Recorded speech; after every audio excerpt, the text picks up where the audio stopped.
these pictures, and when we push these pictures, we indefinitely push yung narrative na they're trying to push through these pictures.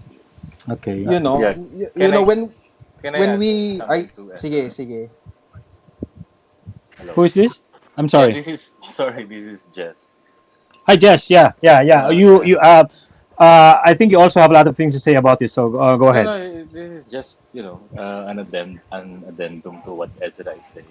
Parang, yeah. I mean, we have to understand. I mean, especially in this day and age, that images, pictures are being used, shared, and widely distributed every single day by the billions. By every single day.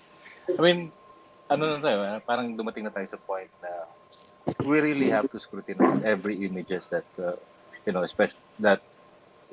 especially newspapers and news outfits are using. Parang Mm-hmm. ang gusto sabihin ni Ezra is, yung picture, a handout photo is good. I mean, especially for most of our local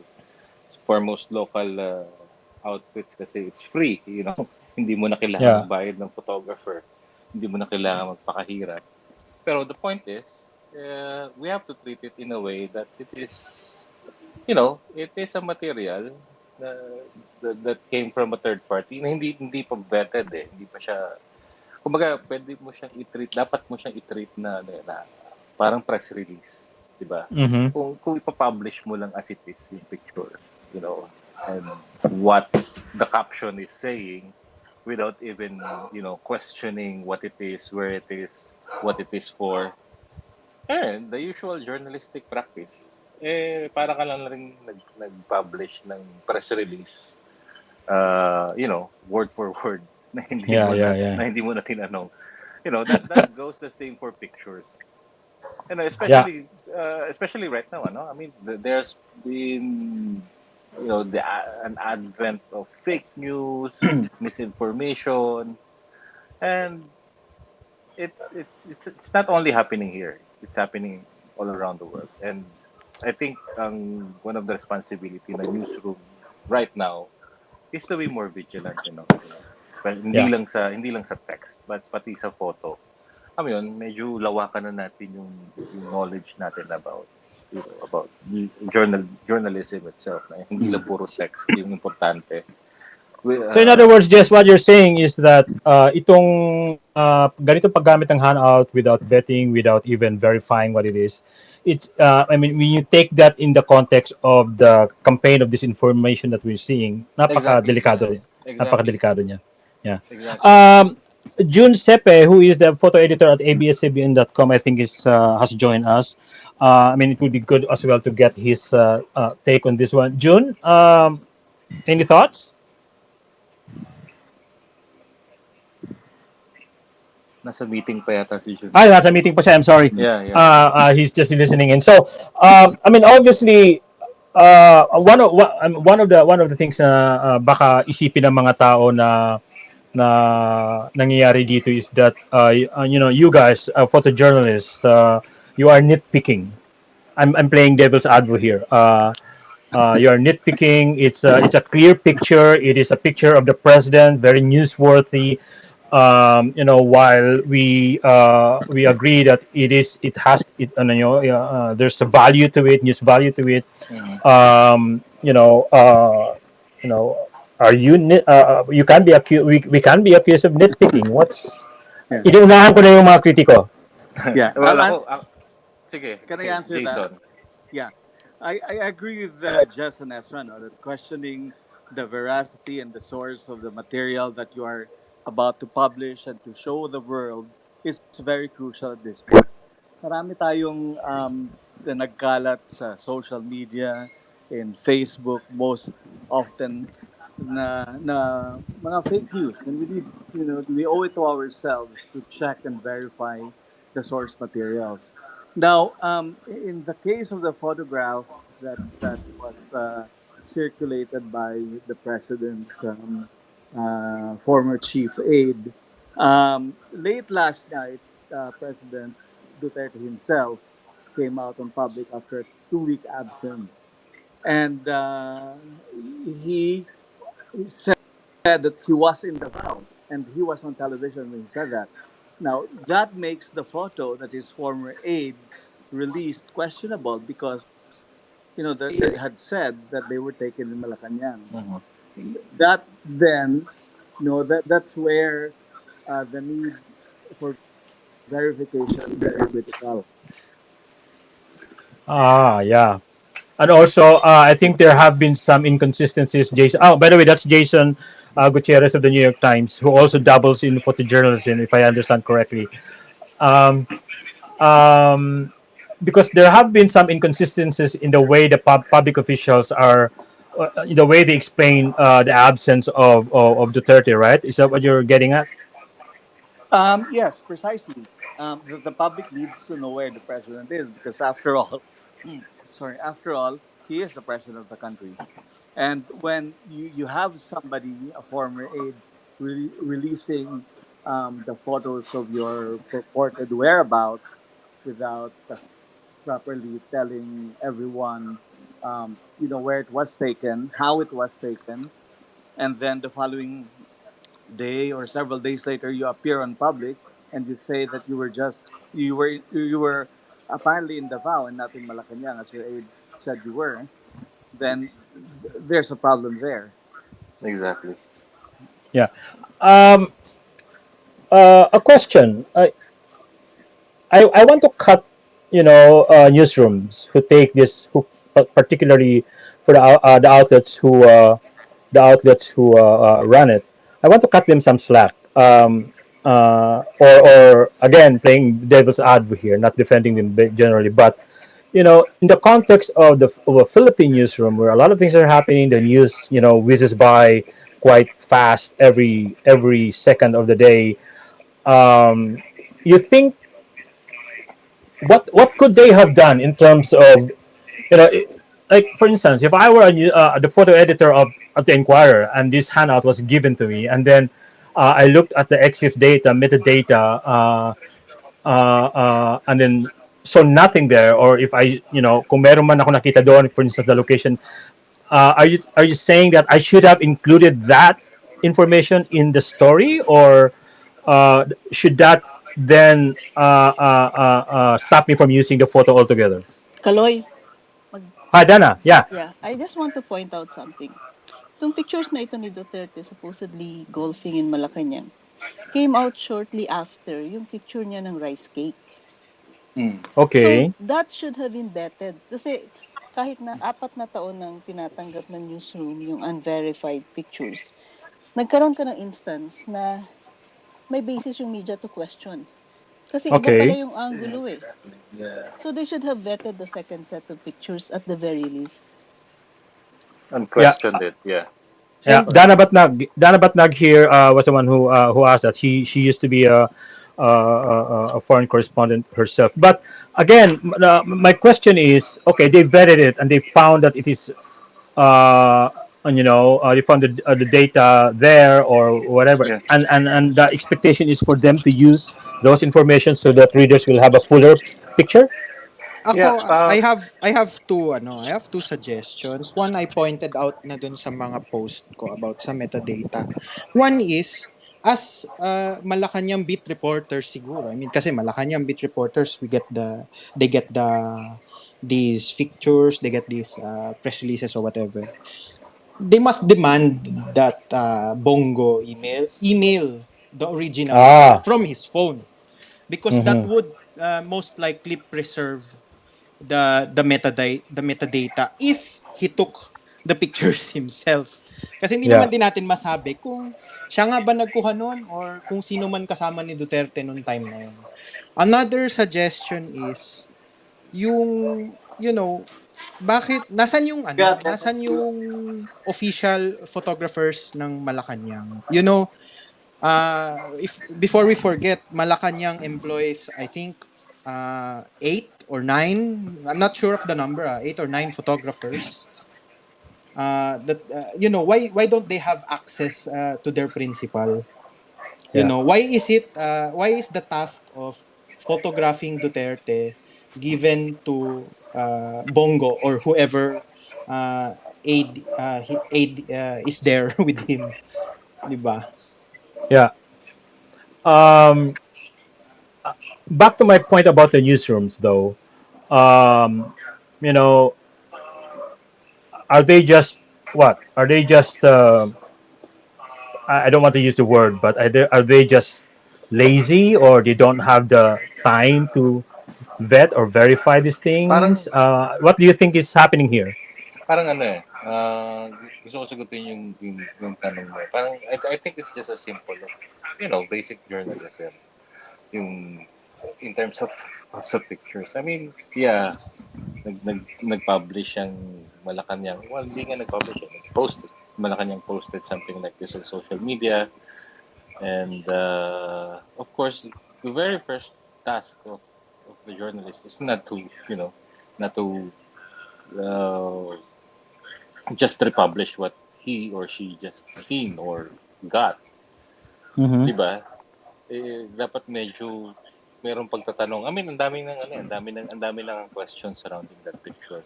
I mean, I think the story should be, I mean, hindi ko pinapangunahan pero parang I think it would be better instead of, just republishing the picture posted on social media. I think ang journalism part doon is yung pag-question mo eh. Yung pag-question mo about, the veracity of the picture, the question mo about the whereabouts of the president. Was this picture taken in Malacanang on this date? Was it really on this day? Or was he really in Davao? I mean, Mm-hmm. there's so many, as Jason and Dan already mentioned, there's already a slew of questions that one has to ask about that particular picture.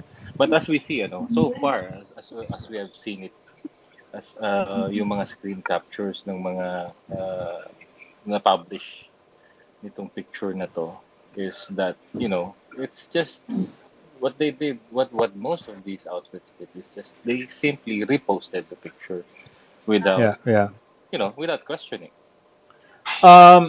One thing though, Jess, is that I mean, as Ezra pointed out kanina, is pictures like this handouts not just from Malacanang but also from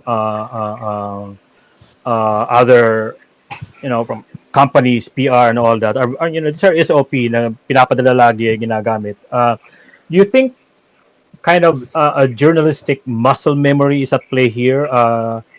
Na tipong nakagawian na, so okay, go na lang ng go. Oh yeah, I think I know where you're getting at.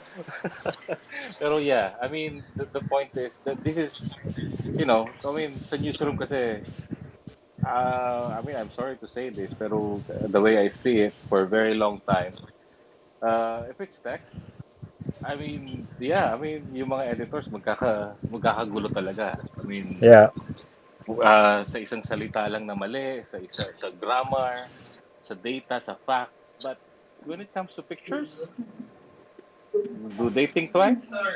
yeah, yeah. Diba? Parang Um, yun we yung are, question eh. yeah, we actually invited a couple of other photo editors from different outlets, and I hope they can join later on. But we're now joined actually by Inday Espino Varona, one of our preeminent journalists in the Philippines, and also Luz Rimban from the Ateneo. Luz, clarify mo lang mamaya kung ano yung ano mo sa Ateneo. I think is it still the Conrad Adenauer? But I would like to ask them, or probably even Jason and Dana, the question about, obviously, I mean, these pictures serve a propaganda purpose. So, what do you think are the political kind of implications here? What do you think is, I mean, how does this serve the administration politically, and how does this impact the public politically as well? Perhaps you can start with you, Inday. Yeah, hi Caloy. Pag nagsabit yung isang photojournalist, at kulang-kulang yung caption, we grill photojournalists because of course you'd like to give the best, um, not just the best photo but the best, the context also para sa nagbabasa mo, no? But what is strange to me is because ano ba papel ni Bongo dito? Ano, stringer ba siya ng mga lahat na yan? PR ba siya ng Malacanang? Full Um, photographer. or photographer, and not Full. a very good one. But the point is, Bongo is a news source, and the editors and the reporters and the photojournalists and photo editors who accept those photos should treat him as a news source. Meaning, he just doesn't get away. Hindi mo lang sasabihin yung sinabi niya. You need to question him. Ano ba to? Mm-hmm. Bakit, Exactly. and if the president was playing golf when he was missing the whole the whole week, he's supposed to explain why is he giving these photos and not answering. Dai, You I'm have to sorry, you were breaking up, be able but to I think you were answer breaking the up, but question I of think supporters asking him. Kung ayaw niya magsalita, hindi tinatanggap yan. But I want them to let them know, natatakot lahat. Baka hindi nila gamitin ng iba. So either may hits, may circulation. yeah, the kind of journalistic herd mentality. Luz, any thoughts on this one? Hi, Caloy. Can you hear me? Yeah. You're loud and Yeah. clear. Yeah. First, I just like to go back to a point you made no, earlier. Nung araw, when photos and video were bicycled to the newsrooms, binibisikleta, di ba? Dinadala yan Mm-hmm. sa mga newsroom. Palaging may kasamang storya. There's always a text that comes with the story, and you cannot accept photos or video without the text because it won't Uh-huh. make sense, di ba? Yun nga lang yung Mm-hmm. kinatatakhan ko ngayon. Palaging it's just yung kasamang mga text ay Senator Bongo releases a fresh set of pictures of the president, blah, blah, blah. But there are no details. And it's been the practice of him and the newsrooms that they publish, no? First, Duterte in front of his parents' tomb. Second, Duterte eating in the carinderia by himself. Third, Duterte eating in his home's table, dining table. Or Duterte peering out of a helicopter on flooded areas. But the stories do not have date, time, place, di ba? Parang may mga basic na kulang eh. There really, really a lot of elements missing. And Yeah. if you're going to use that photo, you might as well say the photos were given by Bongo of a man who he says is President Duterte if you have to use it. Pero yun Mm. nga yung if you don't use it, ano ba yung repercussions? May political repercussions ba sa mga newsrooms kung hindi mo gagamitin? Magiging Mm-hmm. out of the kulambo ka ba? Pun intended. Kung hindi mo gagamitin, di ba, are you going to be ostracized, outcast, excommunicated if you're not going to use the pictures? Kasi may standards naman tayo dapat, di ba? May Yeah. standards tayo eh. Kung walang storya, hindi mo dapat tanggapin. Hindi mo dapat tanggapin yung storya yung photos kung walang kasamang storya. Kasi paano mo ipapaliwanag yun? Yun Yeah. lang ang gusto kong i-bring out. Actually, medyo joke ako ng konti dito. It's like going through all the photos that Bongo shares every now and then. It almost feels like I'm looking at a Finsta, this fake Instagram account that he's running. But Dana, any thoughts on the question, the Yeah, political aspect of this? ano kasi yan eh, yung excuse ng media is that naiskupan kami. But then, una, pinablish na naman ni Bongo sa FB page niya yun. So, wala ka namang na-contribute na bago. Uh-huh. Pangalawa, I think ang difference ng journalism, and that includes photojournalism, is vetting. Yeah. Anyone can publish their own statements, di ba? Yeah. And what makes it journalism? There was someone else who vetted before it got published. People cannot uh, Life. check each and every fact. Kaya ano eh, kaya may media. And long ago, yung mainstream media used to live and die dun sa facts that they come out with. So nakakahiya pagka naloko ka. Mm-hmm. So imagine yung mga nag-publish ng rice cake picture pagkatapos totoo pala yung may lechon sa likod. Yeah. Nahiya ba sila dun? Kasi you lose face when that happens eh. Parang nalusutan ka. Yeah, yeah, Sa yeah, amin nun parang pag nagkamali kami, I should be prepared to resign eh. At yeah. hindi kakalimutan ng boss ko yung isang pagkakamali ko, years later, sinusumbat pa sa akin. At I remember long ago, meron akong isang storya. So, ginawa ko, hindi ko makuha yung other side. Ayaw sumagot sa phone. Ang sabi ng editor ko, we're not going to run it. It's not my fault, pero walang other side, so sorry. Maiskupan ka, pero hindi ka nagmukhang tanga. Yeah. Yeah. Yeah. I think Oh, I think essentially I think parang sinid ng uh, newsroom yung kanilang ano dito, authority dito, yung vetting and all of that. Jason, you were trying to say something, or who was that? No, no, I was just listening. Pero yeah, I agree with Dana and to those who came before her, no? Ang yung media competition kasi also plays a role. Kasi baka pag hindi ko pinablish to, it will come out in other newspapers and other outlets. And ang fear kasi being outscooped by anyone. But the bigger problem is if you're putting out something that you cannot um, number one, verify by yourself. I think that's a major problem. So, malaking problema yon. Yeah. Kal Oh, Kaloy, yeah. Yeah. nandito Go na ako ahead, ah. Jess. Hi, June. Yeah, June Yeah. Sepe, photo editor of abscbn.com, right? Yeah, Yung pa rin ba or ikaw na ang CEO? hindi pa. Yeah, June, yun, pinag-uusapan natin. I hope you were listening. On Pinag-uusapan and nga off, namin itong, napakinggan ko ng konti kaso may nagsasalita sa kabila speaker so pero yeah, so naririnig ko ibang usapan.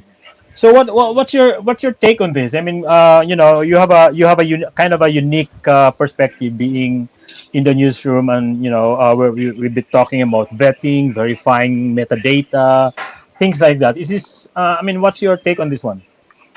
Simulan natin sa basic siguro yung sa UGC from a Mm, public official. How do we ascertain the veracity of each photo? yeah. Parang it's the same thing with the reputable agency like sabi mo Getty.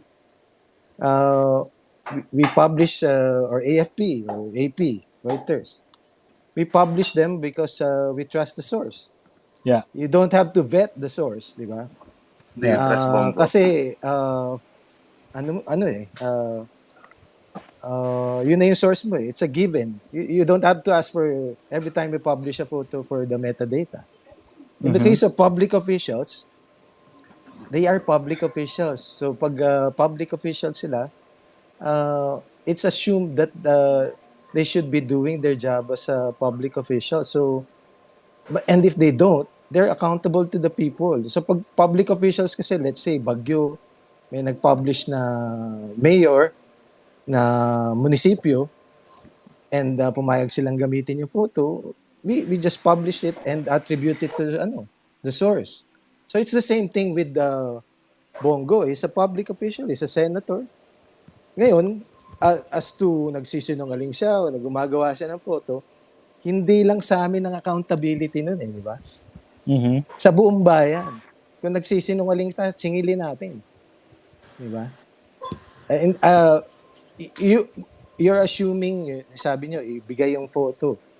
You're assuming ibibigay niya. Yung SALN nga, hindi binibigay eh. Uh, yung photo pa, gusto mo, email mo sa akin ha, Bongo, after you send it. So, Di ba may impunity na tayo? uh-huh. Are we living in the same country? All of us here, 'di ba? Mm-hmm. 'Di ba? So, So, yeah, yun. So how did we end up publishing a photo release from Bongo? I think like many things, we have accepted this as given in this country. It progressed very slowly, 'di ba? It all started with the population accepting Duterte as a president. yeah. Lahat naman tayo dinahandaan eh, di ba? Some of us covered here the EJK, the extrajudicial killings. The world saw the killings. The ICC saw the killings. But is there a black and white answer that we are anywhere near to convicting the perpetrators? Hindi ganun kadali, di ba? I mean, Mm. and like this photo, this may be just one nuance, nag-progress siya very slowly. Tinanggap natin. Remember nung first month ni Duterte, binan niya lahat ng media. Yeah. Di ba? Binan niya lahat. But Mm. then what happened? Everybody slowly acquiesced. Di ba? Sumunod. Mm-hmm. Mm-hmm. Isa-isa rin pumasok ulit sa loob. Kung alam na, nangyari na ba sa Pilipinas yung binaban ng Mm. media sa Malacanang? Siguro kay Marcos may censorship. Mm-hmm. But we did something about that. Nung nangyari yun ng first month ni Duterte, nagsama-sama ba tayo? Did we make our point? Did we hold our ground? Diba? Na, well, kung ayaw mo mag-cover, kung hindi ka mag-cover. Yeah. Because the best answer to this bruwaha ng kay Bongo is to cover it live. Kaya nga tayo may mga malakanyang accredited photographers, bawat di ba? And cameramen and reporters. Pero linilimit tayo sa gawa dun eh. Oh, what should we do now? Yeah. You tell me, CMFR, NUJP, FOCAP, wala tayo. PCP is also here. Oh, should we put our foot down? I mean, that's I think is a good point. So given that, ano dapat ang I mean, just to now we're not saying na hindi gamitin yung photo, right? But just to make that photo yung magdadagdag ka ng value sa photo na yun in terms of context, in terms of probably nuance. So you think, June, that those who use it should have taken that extra step in terms of Well, in fairness to ABS naman, I don't know with other publication, nakalagay doon sa article, if you search it, yung ABS-CBN, nasaan ang Pangulo. In fact, the mm-hmm, title itself is nasaan ang Pangulo. It tells you something already. Then the article goes on to attributing the photo as from Bongo. And it mm-hmm, cannot be ascertained when and where it was taken. It was clear doon sa context. So context is very important sa photo. We can publish that photo, but we will put the context. Diba? That's correct. yeah, Kasi we have no other choice but to publish the photo. Yeah, yeah. Unless you all agree. We all agree. Right here, right now. We won't publish anything from Bongo. Oh. Well, I think hindi naman din ang ano eh. I think ang question is, yung sinasabi nga natin kanina, is the value added. What journalists should do about these pictures. I mean, the way we see it, well, hindi ko nakita yung sa ABS eh, but so far, yung sa ibang mga nakita natin, it was just, parang itsura niya, it was just merely reposting the picture that Bongo published. yeah, Yun nga eh. Kaya nga parang doon pumapasok yung yung tanong eh. Are we, as media, uh, just gonna be reposting what Bongo and these politicians are saying, or should we be doing our job and start to question what it is for, and try to get to the bottom of things? Wala naman din nagsabi na wag i-publish yun. I mean, yeah, I mean, if it's gonna generate more clicks, more likes, more advertisers, why not? Pero yun nga, I mean, at the same time then, yeah, Loy, we have yeah, a Inday. duty to. oo, June, hindi naman natin sinasabi na hindi pwedeng gamitin. Ang pino-point out ko talaga kanina is kung sa news desk, kahit na, let's say, kahit yung mayors magpadala, ang tendency talaga ng news desk is tawagan yung mayor's office, kunin pa yung ibang detalye kasi it can actually be bigger than that photo is. And sometimes talagang mas maganda yung lumalabas na storya kapag natawagan na ano. Ang kina-question ko lang is that why is Bongo getting away with parang sphinx siya, tatapon siya ng litrato. Tapos yung iba, hindi yung ABS-CBN, tama ka, pero yung ibang nakikita ko, ay pati yung caption ni Bongo, ay word for Ginagamit. word, binibit-bit. So parang Grabe, no? problematic talaga yon. I think that's an excellent point, Darren. That that clarifies the ethical nuance of this issue. I'd like to ask Luz. I mean, being in the academe and being a journalist yourself, para bang, is there some, something here, a key takeaway for all of us ethics wise? I mean, photojournalistic ethics wise.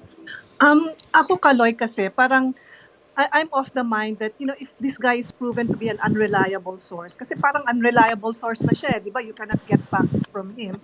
Why do you insist on using his photographs? Parang Mm-hmm. ganun lang. Parang there are so many other photos, I'm sure, that there are so many other stories that need space and airtime. Of course, I know that this is important because we're talking about the president, right? Pero on the one hand, I'm feeling that the media becomes part of the misinformation machinery na eh. Parang you're being there. The media is helping them mislead the public into thinking that okay, here he is. You don't even know when he was golfing. You don't even know when it took place. And then here we are putting it out there as though it were fact and as though it happened recently. You don't even know whether it was the president because you cannot see the face, 'di ba? The one characteristic of the president that tells you that it's him is the lazy eye, the left lazy eye of the president, 'di ba? Mm-hmm. Without going close up, you cannot tell whether it's him kasi yun yung this is just my opinion yung sa mga press con niya, you know it's him kasi he has a characteristic that's visible. Yung left lazy eye niya, no? If you don't see that, how can you be sure that it's him? 'Di ba? Parang Yeah. how sure are you that how sure are we even that it's that the man there is the president? So why are we going to publish it? Just because Bongo says that it's the president, we cannot even see the face. So parang ako, Yeah. I'm of the mind that if you cannot establish the facts, why do you use that photo? 'Di ba? Ah. You only help misinform the public eh. Yun lang ang aking opinion. That's an excellent point, and I think also it goes to I mean, to me personally, the way I look at this is that, I mean, quite apart from the issue of the vetting, an equally probably even more important issue is that, the tendency by the press, by uncritical press to buy into government propaganda and help disinformation, and this normalizes the spread of this disinformation, and I think, obviously that's a very very dangerous thing to do at this point when disinformation is one of this disinformation is the playbook of this administration and many others, and we're looking at next year, the elections, and this kind of practice when unchecked, I would imagine, is going to add to the problem, right? Any takers? Hi, Caloy. Romel Yeah. here. Hi, Romel Uh, Bagares, a former journalist, now a lawyer, but also very, very a good friend of the media. Yeah. I think also we have to remember, this social media as a as a cultural form.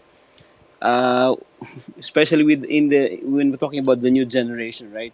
The technology really lends itself to us becoming just lazy, you know, Ah. um, and because it's so easy to just take things as they come to us, and that is why the media really has this responsibility. I always used to hear from one of our old bosses at the Philippine Star, Max Sullivan. Of course, he has his own idiosyncrasies, but I always laughed at his motto: "Add a little malice, and you will get at the truth." No, I think it's the same thing for all of these things that Luz is pointing out to. Um, you know, there, yes, and this entire ecosystem of misinformation. There's this big movement on the part of media, but they seem to actually miss out on this principal culprit for misinformation. And in fact, we were taught in journal school that it should be the media that should set the agenda for reportage during the day, right? But what Yeah, happens is that it's actually Bongo that's shaping the agenda for the day by all these yeah, pictures that are taken, as they are signs taken for wonders, to borrow a phrase from a poet, no? Na as if yun yung truth, at no, there's no more critical examination from the media. So we have to be careful because this technology is, number one, easily manipulated, and we tend to be really lazy. We're all on Facebook, we're all on Twitter, and we just, we can just sit there and share pictures without actually thinking. So that is why media should be really up on their toes on this one. but this reminded me actually of what Giuseppe pointed out kanina, that obviously this isn't the first time Bongo said did something like this. I mean, he's done this from the very start, kind of normalized this practice of putting out images or what have you, I and agree. then I agree. And everybody, yeah, sorry. yeah, go ahead, June. Yeah, I agree with what was just said. And why stop at Bongo? 'Di ba? Lahat ba ng sinasabi ni spokesman ay pagkakatiwalaan natin? But we publish it anyway, di ba? Halimbawa, Yeah, nagsalita na si Duterte ng Monday evening. Nagmumble siya. Sinabi niya na something. That should be the last word on that issue. Kasi presidente na yung nagsalita. Why do we end up the next day clarifying from Harry Roque yung sa lower rank public official? We end up cleaning the ano, 'di ba? The gulo after Duterte. yeah, Why shouldn't it be quoted as is? yeah, Bakit? Minsan nga, magkaiba sila ng sinasabi. Dapat sundin mo yung presidente, mas mataas eh. So it doesn't stop with Bongo. DOH, for a long time nung publish ng flattening the curve. Everybody was talking about flattening the curve. Wala naman pang flattening the curve that we can talk about as we see now. But nung may nag-umpisa na isang media na flattening the curve, ito na si number 2, number 3, number 4, number 5, number 6, lahat flattening the curve, araw-araw ang storya. There was nothing to talk about flattening the curve because we haven't even reached the peak. And we haven't even reached yung mga gumagaling. Pag-uusapan nyo lang ang flattening the curve, pag yung pababa na yung cases. But, since yun nga, the dilemma is that when one media organization picks up something, it might be a picture, might be a story, might be a press release, everybody else picks up, di ba? It's a competition. Yun nga yung sinasabi kanina, siguro dapat mas maging discerning, but it's hard to practice. For some of you who have been working for a very long time in the newsroom, di ba? Hindi black and white ang pagpapublish ng storya at picture sa newsroom. Try yeah. working in one, okay? But also, June, I mean, obviously, this is just, I mean, what this episode concerning Bongo is, it reflects a larger problem in the media industry when it comes to, Exactly. Yeah. professionalism. The Center for Media Freedom, they've all been, pointing out all our faux pas and all our mistakes, all our shortcomings in terms of covering the news, and this is kind of this problem with lack of professionalism in the entire media industry. I think this is the ecosystem where the likes of Bongo exists.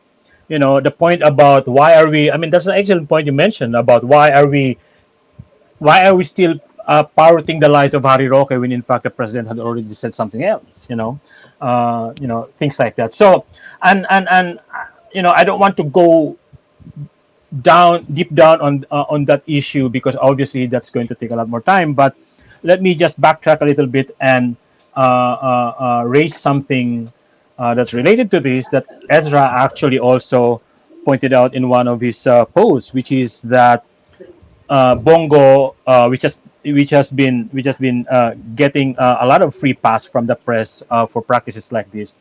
Uh, how about all of these police photos that were published about the drug war? How are these being vetted? what's the impact of all this, of all this photographic information on the campaign and on human rights, things like that. I don't know. I wonder if you guys have a thing or two to say about, or Ezra can expound on what he meant by that tweet or post. I think kasi what happens kasi is when the reporters like usually the night beat reporters, when they cannot get access to the crime scene, kasi naalala ko nga nung simula pa ng drug war when there was too many killings on one night. Minsan you go to one killing but you couldn't go to the other crime scene. So yung ibang reporters, what they do is hihingi na lang sila kay police officer nung picture. Handout, basically handout, PNP handout. Ang nangyayari again, walang vetting eh. I'm sure a lot of the reporters listening, the process here. Kadalasan sa Viber, uh, kinukuha na lang yung picture. Minsan, manghihingi si reporter, baka pwede po makahingi ng ganitong picture, blah blah. Tapos yun na yung ginagamit eh. I'm not sure kung ang mga newsroom may vetting process pa sa desk nila, pero kasi it's been happening a lot eh. Ang mahirap, we publish these pictures, we report on these pictures, then we also use the police narrative nanlaban. Yun yung problema eh. It's not enough na sinasabi lang ng media outfits na this was posted by Bongo on Facebook. Hindi enough na disclaimer yun eh. Malay ba ni Juan de la Cruz na ang pag pinost ni Bongo sa Facebook makatotohanan. Walang hindi siya, it doesn't absolve the media outfits na yung I don't know, is siya, parang may mali eh. Yeah. Kulang dun sa proseso, and just saying na pinost ni Bongo yung picture sa Facebook in the headline, in the report, whatever, it's not, again, it's basically reposting eh. So yung function ng gatekeeping is it doesn't has ceased to exist in some instances. Dana, you were saying something. Yeah, I'd like to add to that. I think what Ezra was leading to was ang isang function na importante ng media is memory. So, yung binanggit din ni, I don't know, was it Jess, na parang, and then ni Luz, na ano bang klaseng source si Bongo? So, just to say that Bongo posted this picture today without remembering na a few days ago nag-post siya ng picture ng rice cake na na isang angulo lang, you give up yung yung obligation mo, 'di ba? To contextualize, to inform the reader of the truth as much as you know. Yun eh. Yeah. I mean, we have been tackling this in the past hour, and a lot of inward-looking perspectives, insights. But I think it still needs to be discussed.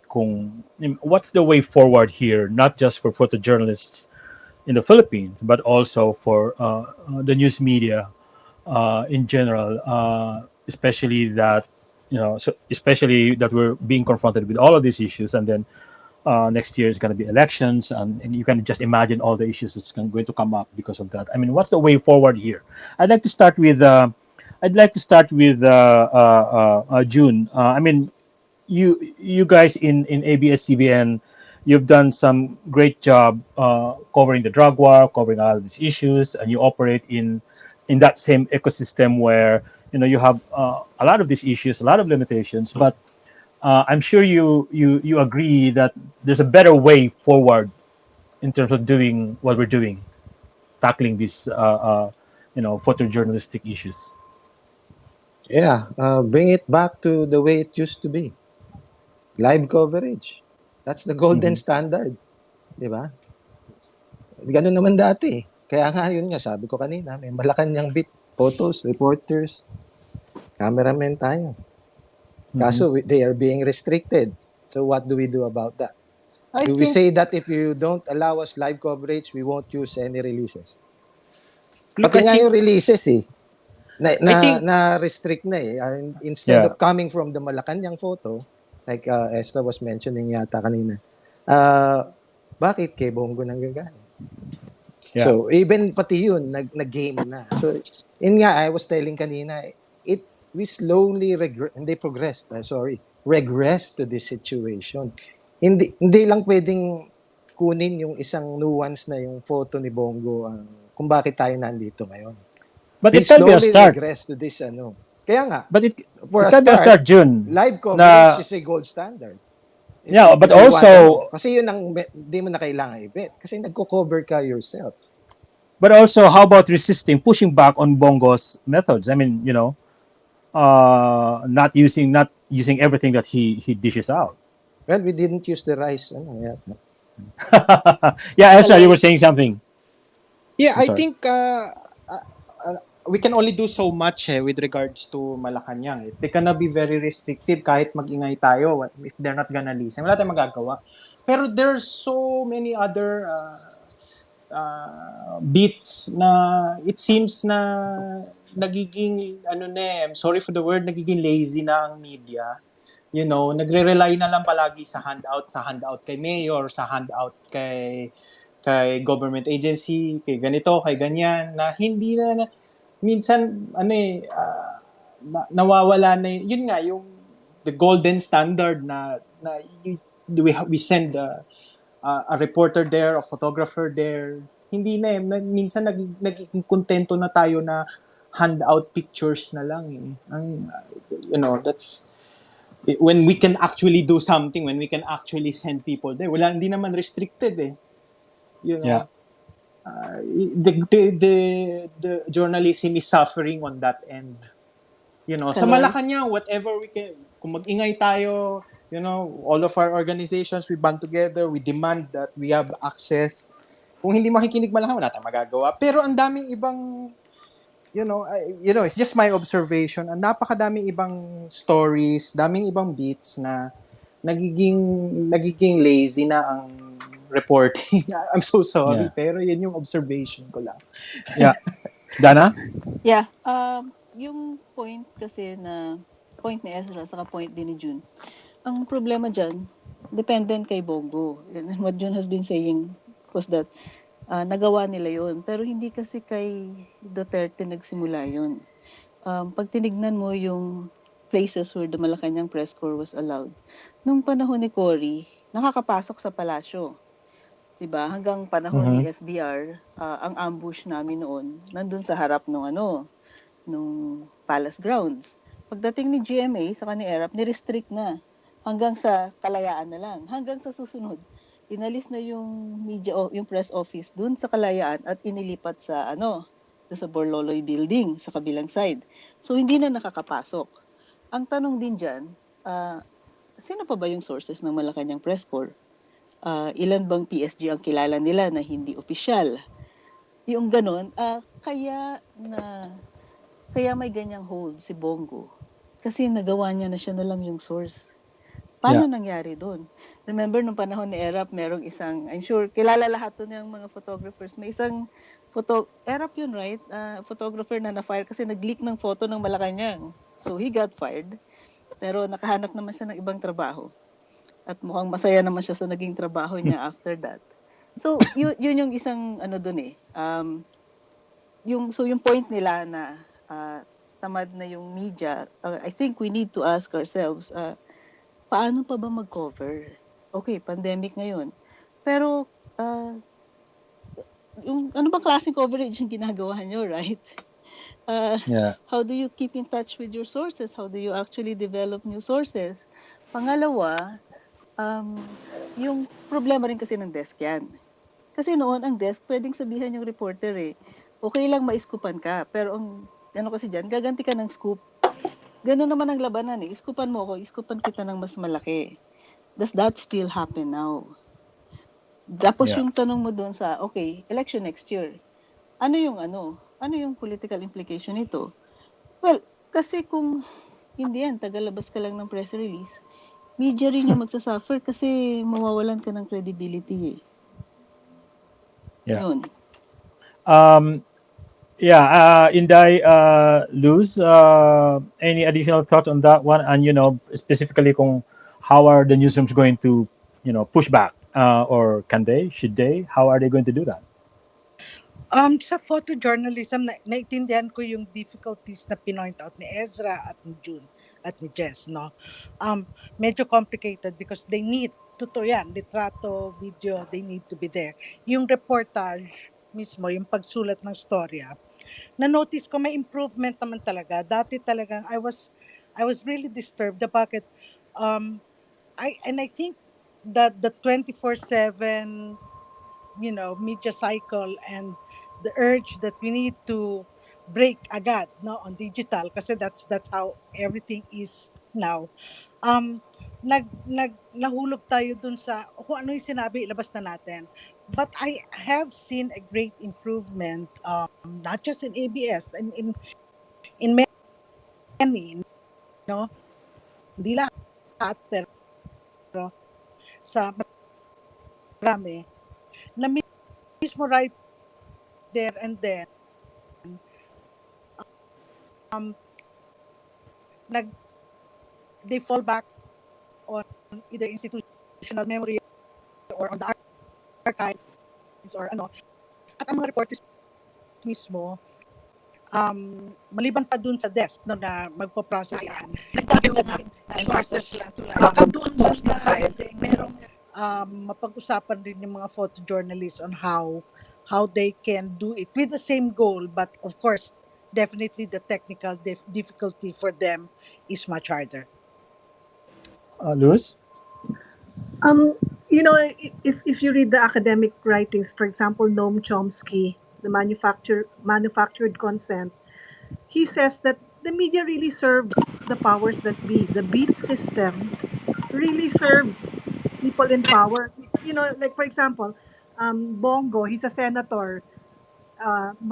Si Presidente, beats yan na you have to squeeze blood out of a stone from those beats just to come out with a story. So kahit wala silang masabi at kahit niloloko na tayo, yung mga reporter, yung mga beat reporters will have to just take it eh. Di ba parang ganun na nangyayari? Well, but that's a long-term structural issue. Tingin ko, what everyone's saying is, still be critical when that questioning mind. When you see a photograph, when you see a story, always keep asking questions.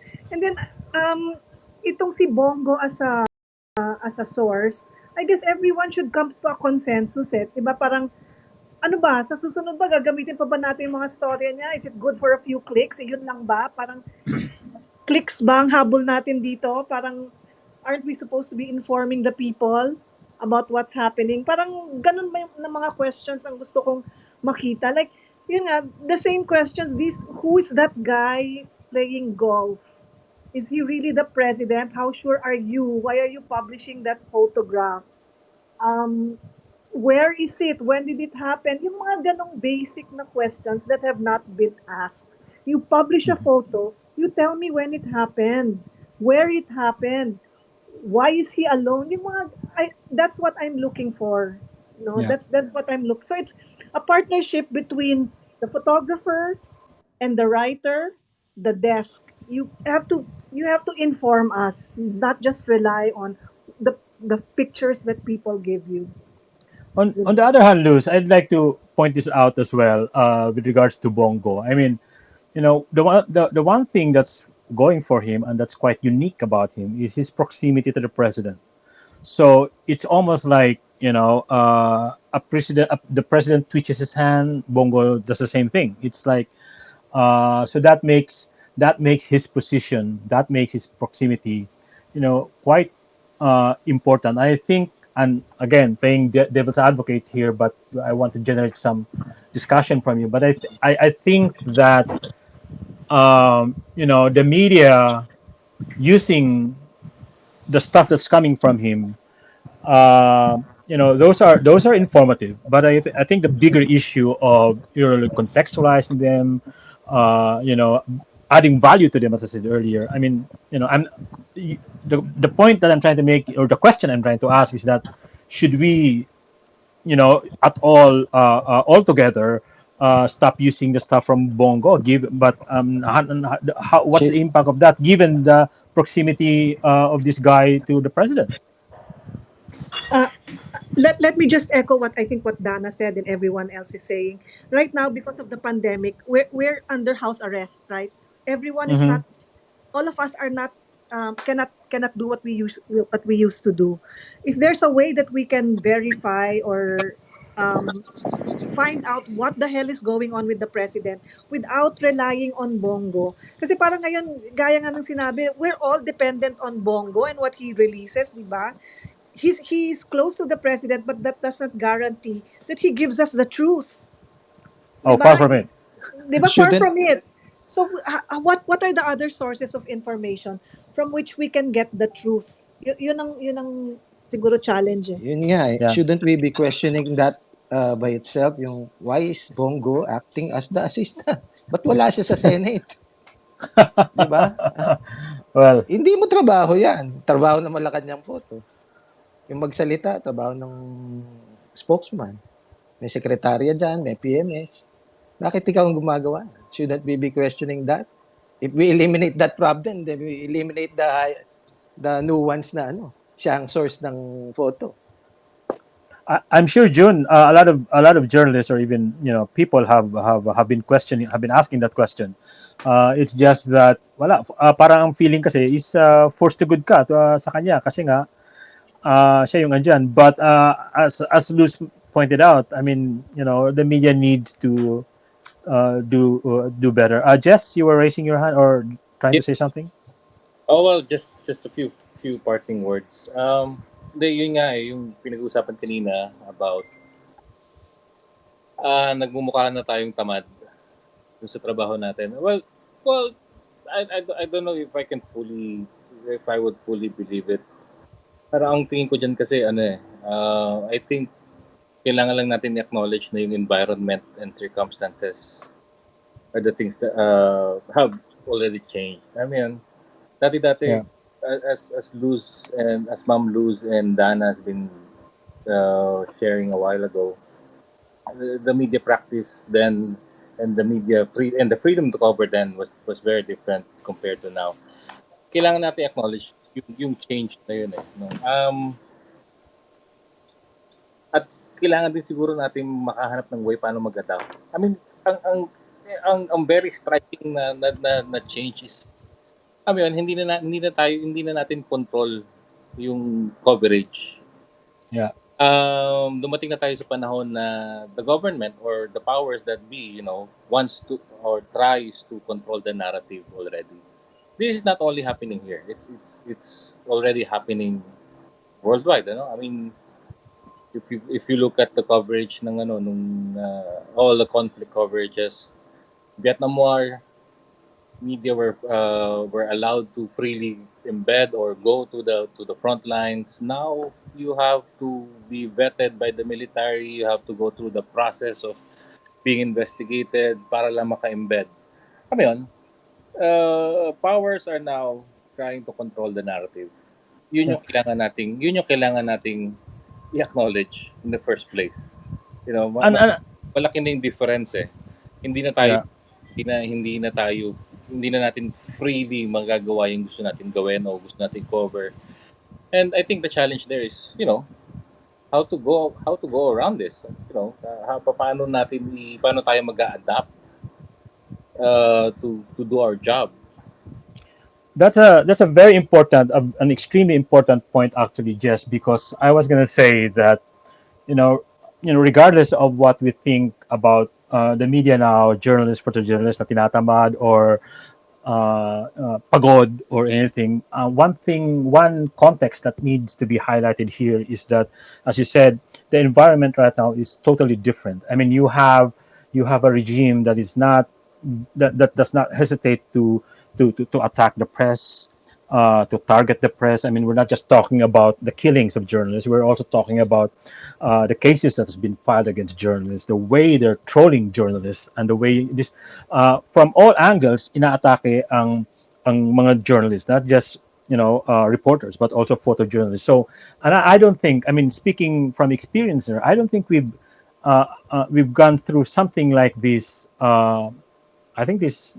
I mean, I was not a journalist during Marcos, but since Marcos, I think this is the most taxing, the most challenging environment to work as a journalist. And not only that, when you as a journalist are working in very intense conditions like this, you would expect solidarity, help, succor from civil society groups, activist groups, other groups from other sectors. But even they themselves are being under assault under this administration.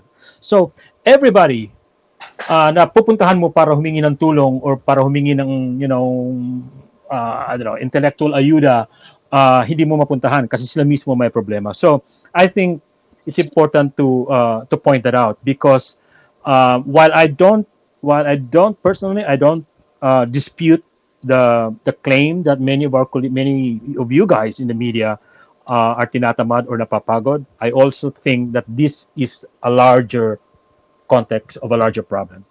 Yeah. Well, I just want to add more. Just one more point. I mean, in relation to that, to our changing environment.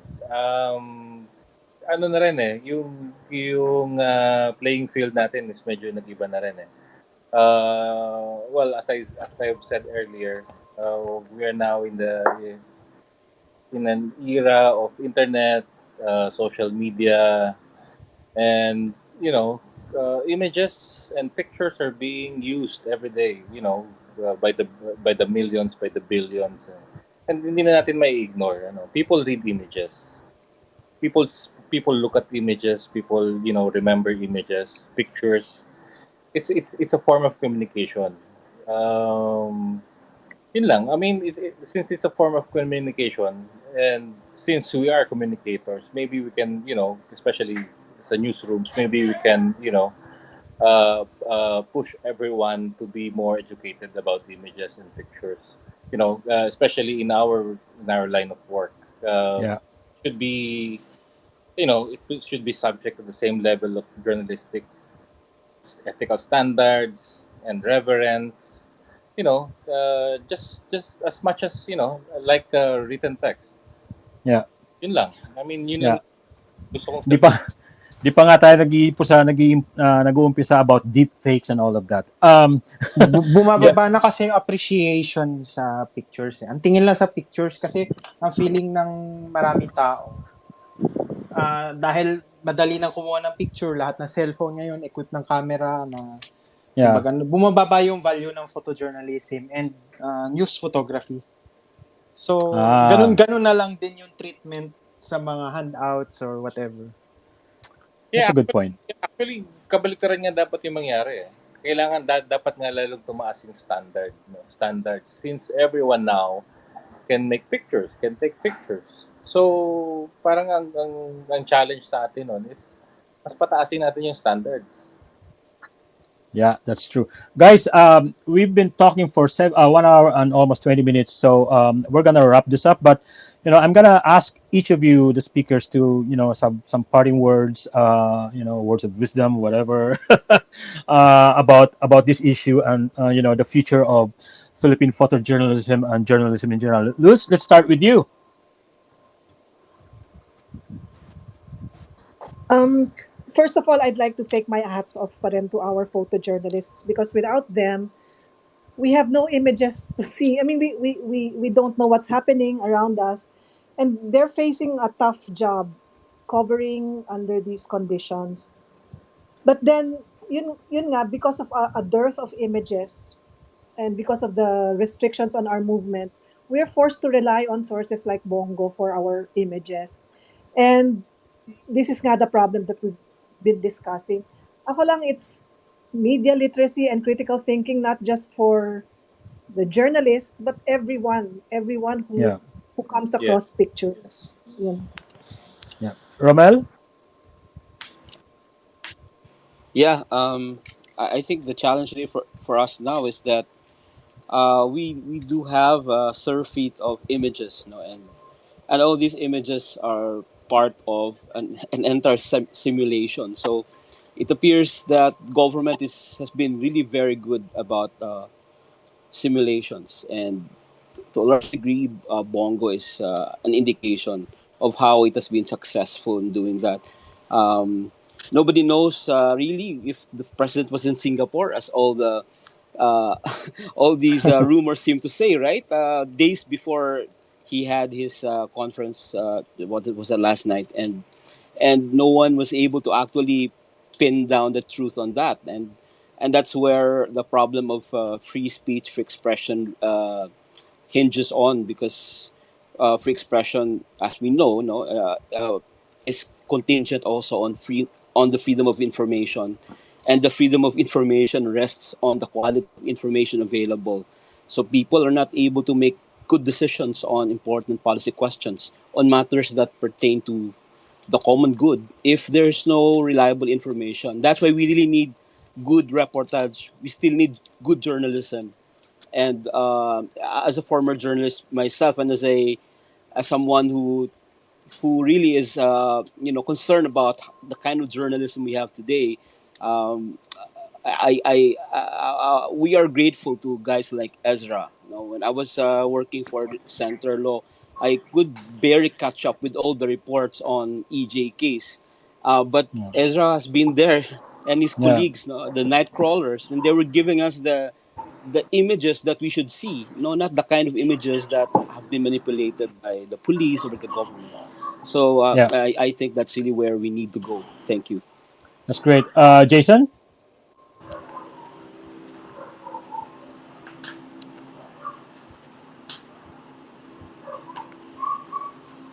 Hi, Jason. Are you there? Hello. Yeah, Jason. Yeah, go ahead. Yeah, yeah. Parting Totally. Thank words. you. Thank you so much for giving us a chance to talk about this very legitimate issue. Ang masasabi ko lang na in this day and age ng deep fake, all the more that the press is very important. Let's be more circumspect and take everything at face value. After all, we are tayo ang guardians at the gate, and kaya nating i-check at i-verify kung ano yung totoo, and that we can report to the public. Thank you. Yeah.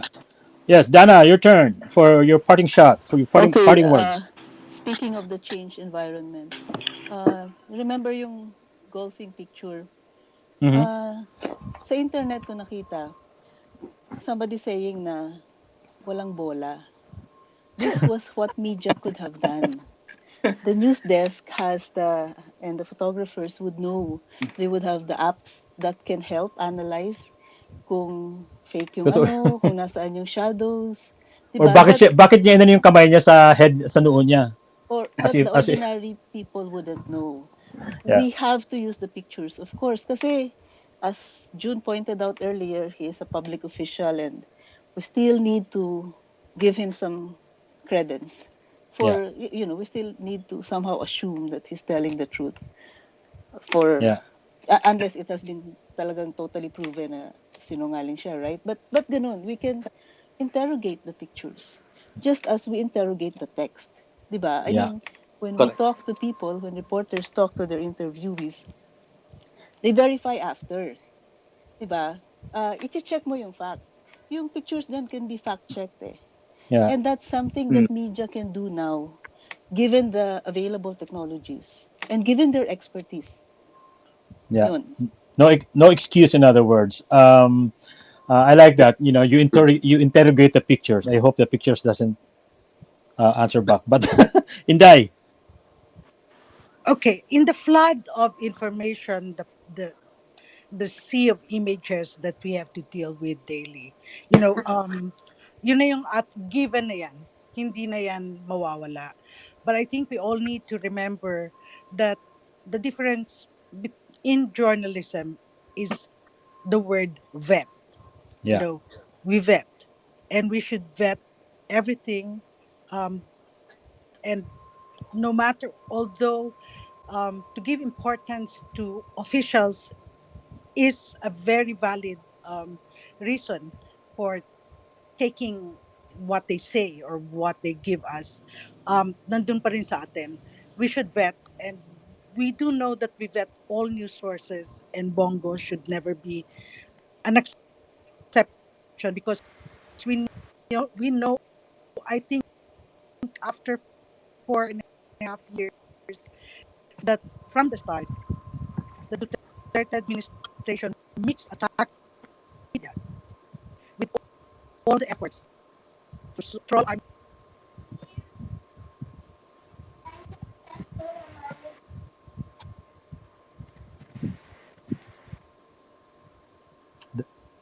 Dai, I think you broke up. Dai, I'm sorry. I think in Dai signals quite poor. Baka may sasabihin pa siya mamaya. But we go to June. Yun, your parting shot, your thoughts about what we've been discussing here. Thank you, Caloy. First of all, thank you for allowing us to rant. We needed this. Isa pang complication kasi itong Zoom di ba? Kaya tayo na lilimit din, nasa Zoom lang tayo, hindi tayo makalabas. Hindi natin mapuntahan, hindi natin pwedeng ambushin. Yeah. But as a challenge, siguro, I don't know if this is a challenge or moving forward, the resolution, are we ready to just publish facts? Is every media organization willing to agree that we should only publish from trusted sources and come up with a list? Mm-hmm. Naalala niyo yung kay Trump? Na nagsisinungaling na siya, pinatayan ng media organizations ng broadcast. That's right. Diba? So it's Mm-hmm. not just this one isolated incident or photo. That's just one manifestation. Are we ready to unite as a fourth estate? Yeah. Good question. Good question. We're the Uh, fourth estate. yeah. It's not for nothing. True. Mm-hmm. Yeah. True. Yeah. Jess, your turn. Sorry. Akala ko tapos na ako kanina, but yeah, it's okay. Yeah, ang maya dadagdag ko na lang siguro, very, very, very briefly. I guess we shouldn't stop, as the media, we shouldn't stop challenging ourselves to to uh, to try to figure out how to go about this new environment of ours, where we don't really have the power to get the information that we wanted, and especially now in the we were facing a deluge of fake news, fake information, fake photos. Yeah, I think we have to figure it out, and I think we don't have to be afraid to make that change, you know to to make that paradigm shift, the way things are being done, being practiced. Maybe Mm-hmm. we should find new ways. Yeah. Hindi ginagawa ng lahat tama, hindi porket ginagawa ng mas matatanda tama. So, That's yun lang. true. I just want to say, with all the sea of images, the sources and everything,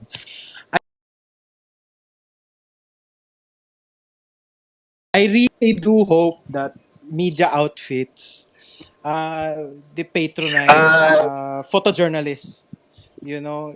As there's really a the Philippines is blessed with a pool of talented photographers na they will stop at nothing to show what is happening on the ground, especially ngayon ng pandemic. Isang magandang example is Jilson Chu and Lisa David. I think she's listening right now here. When the pandemic started, tapos nawala yung public transportation and all, ang akala natin ang makakapag trabaho na lang yung may access sa service, sa sasakyan. Pero hindi eh. Gilson, Lisa, that didn't stop them eh. They learned how to bike. They bought a Okay. bicycle. They rode a bike to assignments, carrying 15, 20 kilos of equipment. Can you imagine that? We have photojournalists who are determined. They're not gonna stop at anything just to keep working and showing the public. Lalo na ngayon, sobrang importante when everyone is locked in their homes. So I Yeah. really hope that media outfits we patronize through photojournalism. Kasi we don't have excuse. We have so many people. We have so many photojournalists who are talented, who are determined. You know. Yeah. Ayun lang. Yeah. Well, that's a very good. Those are very good words, Ezra. And you know, we've had a gazillion of listeners. I'm sorry we can't.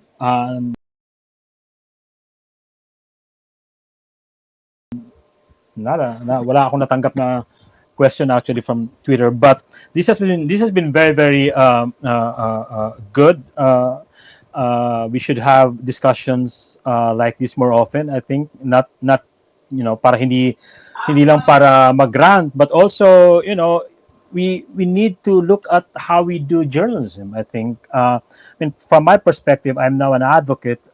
We rely on the press for facts and truth, and so this is important to me as much as it is important to a lot of people. So, and this issue obviously involves a lot of other sectors in Philippine society. We're not just talking about media, photojournalists or reporters. We're talking about civil society at large, governance, things like that. And the sooner I think we can make better photojournalism or make better journalism, the better it is for society. I think that goes without saying.